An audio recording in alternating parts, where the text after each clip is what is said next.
If you have ADHD, you already know the struggle. You want to do the thing, you plan to do the thing, and yet the thing doesn't get done. So, what's up with motivation? Why is it so slippery? And more importantly, how do we create it on demand? Today, I'm about to walk you through ADHD friendly strategies to actually help yourself follow through, even when you don't feel like it. We're talking about dopamine, your nervous system, your future self, and a few sneaky little tricks that work with your brain, not against it. Let's get into it. Let's start with the queen bee of motivation, dopamine. Dopamine is a neuromodulator that helps you feel pleasure, motivation, and reward. It's like the gas pedal for your brain. But here's the ADHD twist. Our brains don't release or regulate dopamine the same way as non ADHD brains. So many of us are constantly looking for stimulation that gives us that spark. And when we don't have it, hello, task paralysis. So, what does dopamine feel like? You know that I'm on fire feeling after a Zumba class or snowboarding down a hill, or when you've hyper focused and you're just in it? That, my friend, is dopamine. The goal isn't to chase that high all day, it's to raise your baseline dopamine so you're not constantly scraping the bottom of the dopamine tank. Here's how. Daily-ish movement. Exercise raises baseline dopamine and increases brain-derived neurotropic factor, which helps with memory and learning. Have protein at every meal. Your body needs amino acids to make dopamine. Don't skip this one.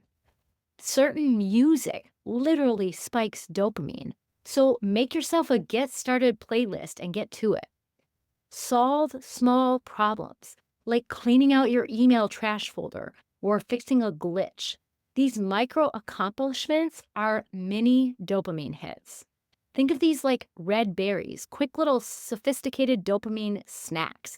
Trying a new coffee, wear a bold color, switch up your desk layout. And here's a reframe. Motivate yourself by anchoring to a known dopamine memory. Tell yourself, if I do this boring, hard thing now, I'll get to feel like I do when I'm at the beach or after a spin class or when I'm laughing with friends. That feeling isn't magic, it's chemistry, and you can build it. Now, let's talk about the follow through fairy.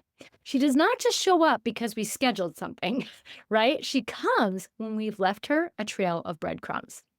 Future you is amazing, but future you is also going to be tired, distracted, maybe anxious, maybe overstimulated.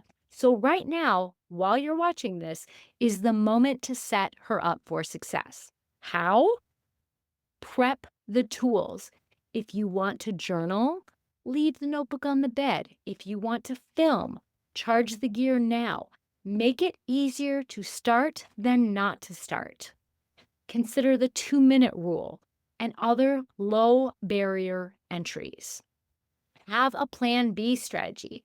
Like, what happens if you don't feel motivated? What's the fallback version of the task? Think minimum viable effort. And the most important part, plan for motivation to be inconsistent. That's not a flaw, it's literally how our brains work. So structure your environment to carry you when motivation bails. Here's the truth. You cannot access motivation when your nervous system is dysregulated. If you're in your fight or flight response, freeze response, fawn response, or shutdown, you're not lazy. You're not unmotivated. You're overwhelmed or shut down. That's why nervous system regulation isn't optional for ADHD. It's foundational. So you can try things like box breathing, where you inhale for 4, hold for 4, exhale for 4, hold for 4. You can shake it out, like literally stand up and shake out your body like a dog, right? Splash some cold water on your face. That activates the dive reflex and calms the nervous system. You can do tapping or pressure like EFT, or even pushing your palms together for 10 seconds. Or even daily somatic check ins, like noticing how your body feels right now, maybe noticing places of comfort or discomfort. Notice, what is it that you need right now? The more regulated you are, the more access you have to your executive function. And that's what helps with follow through. So here's your ADHD motivation formula. Boost your dopamine with movement, protein, problem solving, and pleasure. Build systems that support your future self before your motivation goes missing. Keep your nervous system grounded and safe enough to take action. And remember, you don't need to feel motivated to get started. Sometimes the doing is what creates the motivation. Start small, win early, and repeat. If you want more help building these strategies into your life, check out my 28-day nervous system regulation challenge. It's ADHD friendly, shame free, and designed to help you feel better, not just do more. I know that you've got this. And hey, maybe go clean your digital trash bin and celebrate with some of those little red berries. I'll see you in the next video.